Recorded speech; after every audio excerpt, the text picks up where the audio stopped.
Mukunda jewellery first ever factory outlet jubilee hills branch త్వరలో ప్రారంభం.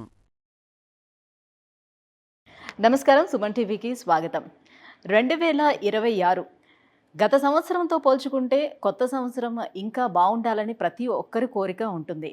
ఈ నవగ్రహాల సంచారం ఈ 2026లో ఎలా ఉంటుంది, ద్వాదశ రాశుల వారికి ఆ నవగ్రహాలు ఎటువంటి ఫలితాలను అందిస్తుంది, ఈ విషయాలన్నీ కూడా తెలియజేసేందుకు మనతో పాటు ఉన్నారు ప్రముఖ జ్యోతిష శాస్త్ర నిపుణులు కృష్ణ సుధీర్ గారు. మనతో పాటు ఉన్నారు. గురువు గారిని అడిగి ఈ 2026 ద్వాదశ రాశుల వారికి ఎలా ఉండబోతుందో తెలుసుకుందాం. గురుగారు నమస్కారం. నమస్కారం అండి. గురుగారు, ద్వాదశ రాశుల గురించి తెలుసుకునే ముందు ఈ 2026 నవగ్రహాల సంచారం ఏ రకంగా ఉంది, ఎలాంటి ఫలితాలను ఇస్తుంది, 2025తో పోల్చుకుంటే 26 ఇంకా బెటర్గా ఉండబోతుందా? ముందుగా మీకు వీక్షకులందరికీ కూడా నూతన సంవత్సర శుభాకాంక్షలు. ధన్యవాదాలు. ఎందుకంటే అందరం కూడా కొత్త సంవత్సరం బాగుండాలని కోరుకోవటం సహజం. అదేవిధంగా మనకు ఉగాది నుంచి మన తెలుగు సంవత్సర పాలన, దాని తర్వాత రాజు ఎవరు, మంత్రి ఎవరు, నవగ్రహ రాజ్యంలో ఎవరి ఫలితాలు ఎలా ఉంటాయి. కానీ ఇప్పుడు ప్రపంచవ్యాప్తంగా ఒకే రకమైనటువంటి క్యాలెండర్ నడుస్తుంది. అంటే 10 రాడు మాట 10 ధరజల్లు. 10 మంది ఏ మార్గంలో నడిస్తే ఆ దారి రాజబాట అవుతుంది.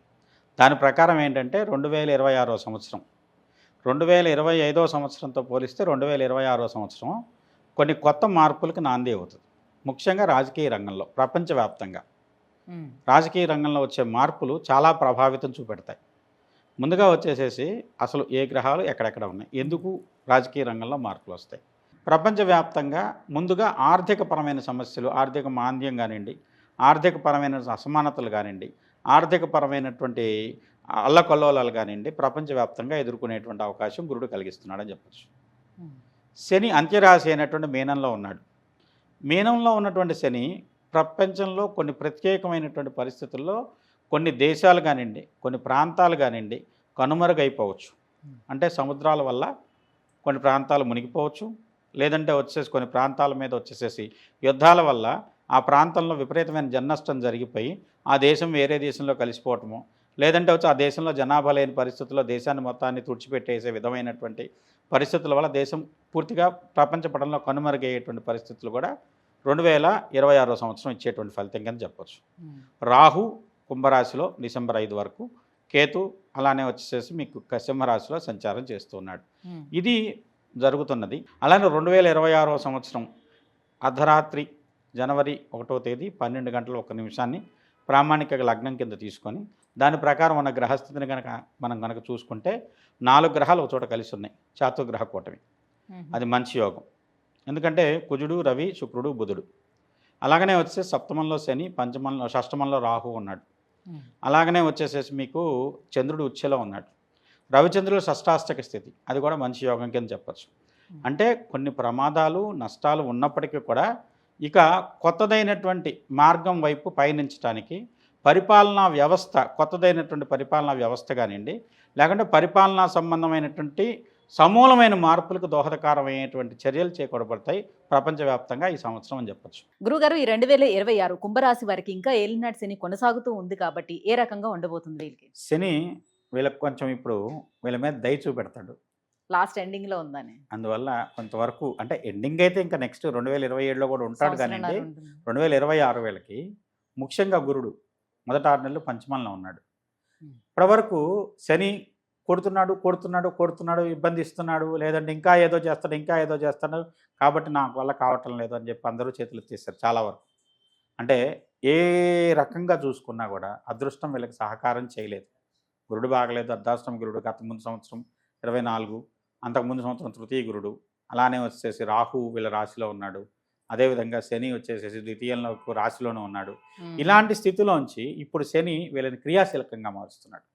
ఏదో ఒకటి చేయాలి. ఎన్నాళ్ళని మనం అన్నీ మానుకొని కూర్చుంటాం.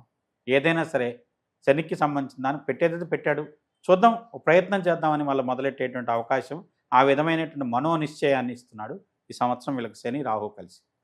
ముఖ్యంగా రాహు వీళ్ళను సరిగ్గా ఉపయోగించుకుంటే వీళ్ళకు చాలా గొప్ప యోగం చేస్తాడు ఆర్థికంగా. అంటే ఆ రాశిలోనే ఉన్నాడు. ఆ రాశిలో లగ్న రాహుని, రాశిలో రాహు ఉంటే ఏమంటామంటే సైన్ ఆఫ్ రిచ్నెస్ అంటాం. రాహు కనుక ఆర్థికంగా ఇవ్వగలిగితే మంచి అద్భుతమైనటువంటి ధనయోగాన్ని ఇస్తాడు. వీళ్ళకి ఈ సంవత్సరం రాహు అలాంటి యోగాన్ని కలిగిస్తాడు. ఇంకొకటి ఏంటంటే రాహు వీళ్ళకి ఇచ్చేటువంటి పరిస్థితి, వీళ్ళకు ఇప్పటివరకు నిద్రాణమై వీళ్ళ యొక్క శక్తి సామర్థ్యాలను వీళ్ళు తక్కువగా ఊహించుకున్నారు. ఇప్పుడు చేసే ప్రయత్నంతో పాటు కొన్ని సహకారాలు కూడా అందిస్తాడు.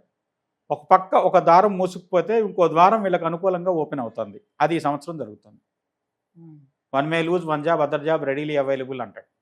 ఒక పక్క ఉద్యోగం పోయింది, ఇంకో ఉద్యోగం వెంటనే వస్తుంది. అలానే ఒక వ్యాపారంలో నష్టపోయారు, ఇంకో వ్యాపారం వెంటనే ప్రారంభించగలుగుతారు. లేదంటే ఇటు పక్క దారులన్నీ మూసుకుపోయినాయి, ఇంకేం చేయడానికి ఏం లేదు, ఏం చేసినా మనకి ఎవరు అవకాశం కూడా మన ఎవరు పట్టించుకోవాలనే స్థితిలో ఒక కొత్తదైనటువంటి వెలుగు వీళ్ళ జీవితంలోకి ప్రవేశిస్తుంది. తద్వారా ఏంటంటే ఇప్పటివరకు నిద్రాణంగా ఉన్నటువంటి వీళ్ళ యొక్క ఉన్నతమైనటువంటి స్థితిగతులన్నీ కూడా ఒక్కసారిగా ప్రస్ఫుటంగా బయటకు వస్తాయి. తద్వారా వచ్చేసి వీళ్ళు మంచి యోగానికి నాంది ప్రస్తావనగా ఈ సంవత్సరం దోహదపరవుతుందని చెప్పచ్చు. గొప్ప యోగాలు వస్తాయి. ఎందుకంటే గురుడు ఇక్కడ పంచమంలో ఉన్నంత వరకు మంచి యోగం. అయితే ఇక్కడ కేతు సప్తమంలో ఉన్నాడు, రాహు రాశిలో ఉన్నాడు. కానీ ఇక్కడ రాహు ఆశాజీవి. ఎవరినైనా సరే నిరాశల్లో ముంచాలంటే కేతు అండి. ఎవరికైనా లేనిపోయిన ఆశలు కల్పించాలి, లేదంటే నాకు రేపు బాగుంది మిరైజ్ అయినా ఉంది అక్కడ, దాని గురించి అక్కడ వరకే తిరిగితే ఇంకొంచెం ముందుకు కనపడుతుంటుంది. ఎండమావులు వెనక్కి పరిగెడతామంటారు కదా. అది కూడా ఏంటంటే కొంత మనిషికి ఆశ అనేది ఏంటంటే భవిష్యత్తులో ఇంకా వస్తుంది అనేటువంటి ఆశ ఎప్పుడైతే ఉందో వీళ్ళకి ఏంటంటే ఇప్పుడు ఒక ఫీల్ వచ్చేసింది. ఇంకా నన్ను ఎన్ని ఇబ్బందులు పెట్టాలి, నన్ను ఇబ్బందులు సెలిపెట్టి ఇంకేం పెట్టేది, ఇంకేంటి ఆయన చేసేది, నా పని నేను చేసుకెళ్తా, వస్తే వస్తుంది లేకుంటే లేదు. ఆ రకమైనటువంటి మొండి ధైర్యాన్ని ఈ సంవత్సరం రాహు ఇస్తున్నాడు. ఏదైనా కొత్త దాని మీద పెట్టుబడులు పెడితే ఏమైనా ఫలించే అవకాశాలు ఉంటాయా? కొత్త వ్యాపారాలు ఏమైనా వీళ్ళు స్టార్ట్ చేసుకుంటే ఫలితం ఉంటుందంటారా? గతాన్ని ఆగాల్సిన అవసరం ఉంటుంది. గతాన్ని మర్చిపోండి, కొత్తగా మొదలు పెట్టండి. అది వ్యాపారం కావచ్చు, ఉద్యోగం కావచ్చు, ఇంకేదన్నా కావచ్చు, లేదా మీకు సంబంధించిన సొంత వృత్తులు కావచ్చు. ఈ సంవత్సరం మీకు ఒక కొత్త గుర్తింపునిస్తుంది. మీ జీవితంలో ఒక కొత్తదైనటువంటి వెలుగు ఖచ్చితంగా వస్తుంది కుంభరాశి వాళ్ళకు. కాబట్టి దాన్ని మీరు ఇన్వైట్ చేయండి, ఆహ్వానించండి, మీ ప్రయత్నం మీరు చేయండి. ఎందుకంటే గ్రహాలు ఏవో సూచిస్తాయి, అది జరిగిపోతాయి, ఇంట్లో కూర్చున్నా నాకు వచ్చే యోగం వస్తుంది కదా అని అనుకోకుండా, ఎందుకంటే ఇంకా శని మీకు ఉన్నాడు కాబట్టి దాని ప్రయత్నం మీరు చేయండి. పురుష ప్రయత్నం లేకుండా ఫలితాన్ని ఆశించడం మూర్ఖత్వం అవుతుంది. కాబట్టి మీ ప్రయత్నం మీరు చేయండి, ఫలితం ఈ సంవత్సరం వస్తుంది. గత సంవత్సరాలు రాలేదు, 2 ఏళ్ళు చూశారు, 4 ఏళ్ళు చూశారు, ఫలితాలు ఏం రావట్లేదు అన్న బాధపడుతూ కూర్చున్నారు. ఇప్పుడు వస్తాయి. కాబట్టి మీ ప్రయత్నం మీరు చేయండి, మీ జీవితం ఎంత అద్భుతంగా ఉంటుందో మీకు అర్థమవుతుంది. సంతానం వల్ల ఎలాంటి లబ్ధి పొందే అవకాశం ఏమైనా ఉంటుందా? శుభ కార్యక్రమాలు ఏమైనా చేపడతారా? వీళ్ళ జీవితంలో సంతానానికి మొదటి అర్ధభాగం చాలా బాగుంటుంది. అందువల్ల ఉద్యోగ ప్రాప్తో, వివాహ ప్రాప్తో ఇలాంటి యోగాలు సంతానం పొందగలుగుతారు. వీళ్ళకి సంతానం కావాలన్నా కూడా సంతానం కలిగేటువంటి అవకాశం, లేదంటే కన్సీవ్ అయ్యేటువంటి అవకాశం ఉంది. ఎందుకంటే వాళ్ళ సంతాన యోగం నేను చెప్పాను అనుకోండి, ఈ సంవత్సరం కన్సీవ్ అయినా 9 నెలలు గర్భం ఉండాలి కాబట్టి 9 నెలల కాలం వేసుకోండి. ఒకవేళ షష్టమంలో గురుడు వచ్చిన తర్వాత అయినా సరే, గురుడు ఇక్కడ ఏంటంటే ఈ జాతకంలో చివరికి సప్తమ స్థానంలోకి వెళ్తున్నాడు లాస్ట్ 2 నెలలు. ఆ విధంగా చూసుకున్నట్టయితే గురుడు ఇక్కడ కొంచెం మంచి ఎక్కువ భాగం చేస్తున్నాడు. 6, 2, 8 నెలలు బాగుంటే మిగతా వచ్చేసి 4 నెలలు కాలం బాగలేదు. 3/2 వంతులు బాగున్నప్పుడు బాగున్నట్టే భావించండి, ఖచ్చితంగా బాగుంది. శని ద్వితీయంలో ఉన్నాడు, ద్వితీయ స్థానాధిపతి గురుడు బాగుండి లగ్నాధిపతి ద్వితీయంలో ఉంటే, రాష్ట్రాధిపతి ద్వితీయంలో ఉంటే గొప్ప యోగం కింద చెప్తాం.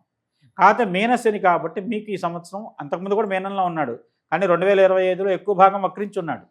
నవంబర్ తర్వాత స్ట్రైట్ అయ్యాడు. కాబట్టి ఇప్పుడు నవంబర్ తర్వాత నుంచి ఇప్పుడు సవ్యగతిలో ఉన్నటువంటి శని మీ మార్గాన్ని సవ్యగతిలోకి మారుస్తున్నాడు. ఏదో ఒక అపసవ్యంలోనో లేదంటే వచ్చేసి ఒక షేకీ దాంట్లోంచి నుంచి ఒక సవ్యమైనటువంటి ఒక హైవే రోడ్లోకి మిమ్మల్ని పంపిస్తున్నాడు. దీన్ని మీరు సరిగా వినియోగించుకుంటే మళ్ళీ మీ జీవితం పునఃప్రారంభం అవుతుంది. మంచి బ్రైట్ లైఫ్ మీకు ఈ సంవత్సరం నుంచి ప్రారంభం అవుతుంది. కాబట్టి దానికోసం ప్రయత్నం చేయండి, అద్భుతమైన యోగాలు ఉంటాయని చెప్పచ్చు. శని రాహుల అనుగ్రహం కోసం ఎలాంటి పూజలు చేసుకోవాల్సి ఉంటుంది? పరిహారాలు ఏం పాటించాలి? స్వాతి నక్షత్రంలో నరసింహస్వామిని ఆరాధించండి. స్వాతి నక్షత్రం నరసింహస్వామి జన్మ నక్షత్రం, రాహు నక్షత్రం. రాహు ఇక్కడ వచ్చేసేసి నరసింహస్వామి ఏకకాలంలో దుష్ట శిక్షణ, శిష్య రక్షణ రెండూ చేశాడు. ప్రహ్లాదుని కాపాడాడు, హిరణ్యకశిపుని సంహరించాడు. ఒక కన్నుతో ఆయన అనుగ్రహం చూపెట్టాడు, ఒక కన్నుతో ఆగ్రహం చూపెట్టాడు. అదేవిధంగా మీ జీవితంలో కూడా చెడుని తీసేసి మంచిని ఇవ్వడానికి స్వాతి నక్షత్రంలో నరసింహస్వామిని ఆరాధించండి. అదేవిధంగా ఎమతిస్ట్ అన్న రత్నం ఉంటుంది, దాన్ని పెట్టుకోండి. ఇంకొక రెమెడీ వీళ్ళ కోసం ప్రత్యేకంగా ఈ సంవత్సరానికి ఉపయోగపడేది, జమ్మి చెక్కతో శివలింగాన్ని చేయించండి. చెక్కతో శివలింగాకారం చేయించి దానిని జమ్మాకులతో కానీ జమ్మి పుష్పాలతో కానీ, పువ్వులు దొరికితే మంచిదే, చాలా తక్కువ దొరుకుతాయి, అన్ని కాలాల్లో దొరకవు. ప్రతి శనివారం నాడు కుదిరితే మీ ఓపికన్నన్ని శనివారాలు 11, 21 లేకుంటే 19, శని నంబర్ 19 కాబట్టి, లేదంటే వచ్చేసి 7 అలా అనుకొని మీరు శనివారం జమ్మి చెక్కతో శివలింగాన్ని చేసి దానికి అభిషేకం జరిపించండి. ఆ అభిషేకం కూడా ప్రదోష కాలంలో సాయంత్రం సమయంలో చేయండి. మీకు ఆర్థికంగా ఎంత అద్భుతమైన ఫలితాలు వస్తాయంటే అంత అద్భుతమైన ఫలితాలు వస్తాయి. ఎమతిస్ట్ కూడా బాగా ఉపయోగపడుతుంది. మీకు మంచి ఉత్సాహాన్ని, ఒక కొత్తదైనటువంటి ఆలోచన విధానాన్ని మీలో ఉంచడానికి అది ఉపయోగపడుతుంది. ఏ ఫింగర్కి తొడగాలి? మధ్యవేలికి, కుడి చేతి మధ్యవేలికి, ఆడవాళ్ళు అయితే ఎడమ చేతి మధ్యవేలికి పెట్టుకోండి, బాగుంటుంది. గురుగారు, 2026 కుంభరాశి వారికి ఏ గ్రహాలు ఎలాంటి ఫలితాలను అందిస్తున్నాయన్న విషయాన్ని తెలియజేసినందుకు ధన్యవాదాలు. నమస్కారం అండి.